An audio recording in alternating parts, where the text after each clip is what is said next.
నేను కూడా చాలా పర్వతాలు ఎక్కాను, ట్రెక్కింగ్ చేశాను. ఎక్కడం చాలా కష్టమే, దిగిపోవడం చాలా ఈజీ. క్రైస్తవ జీవితం దిగిపోవడమా ఎక్కడమా అంటే కష్టమా సులభమా? కష్టమే. కొన్నిసార్లు క్రైస్తవునిగా బ్రతకడం అనేది కష్టమే. నిందలు రావచ్చు, అవమానాలు రావచ్చు, సవాళ్ళు రావచ్చు.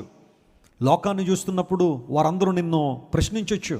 మేము ఎంత సంతోషంగా ఉన్నాం కదా లోకంలో, ఎంత ఆనందంగా ఉన్నాం, నువ్వెందుకు అలా ఉండాలి, నువ్వెందుకు ప్రార్థన అని చెప్పి, బైబిల్ అని చెప్పి, మందిరం అని చెప్పి, ఒక మాటలో చెప్పాలంటే కట్టుబాట్లు ఏంటి, ఆ పరిస్థితులు ఏంటి, నిన్ను నువ్వు ఎందుకు అలా ఆనందించకుండా రిస్ట్రిక్ట్ చేసుకుంటున్నావు, మాలా చూడు ఎంత స్వేచ్ఛగా ఆనందంగా లోకంలో ఆనందిస్తున్నావు, ఎక్కడ కావాలంటే అక్కడికి వెళ్తున్నావు, ఎవరితో కావాలంటే వారితో మాట్లాడుతున్నావు, ఎవరితో కావాలంటే వాళ్ళతో జీవిస్తున్నాం, మీరెందుకు అలా ఉంటారని కొంతమంది నిన్ను ప్రశ్నించవచ్చు.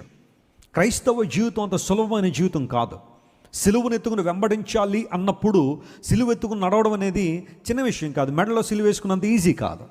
ప్రతిరోజు దేవుని కొరకు ఎన్నో సవాళ్ళు మనం ఎదుర్కోవాల్సి రావచ్చు, నిందలు ఎదుర్కోవాల్సి రావచ్చు.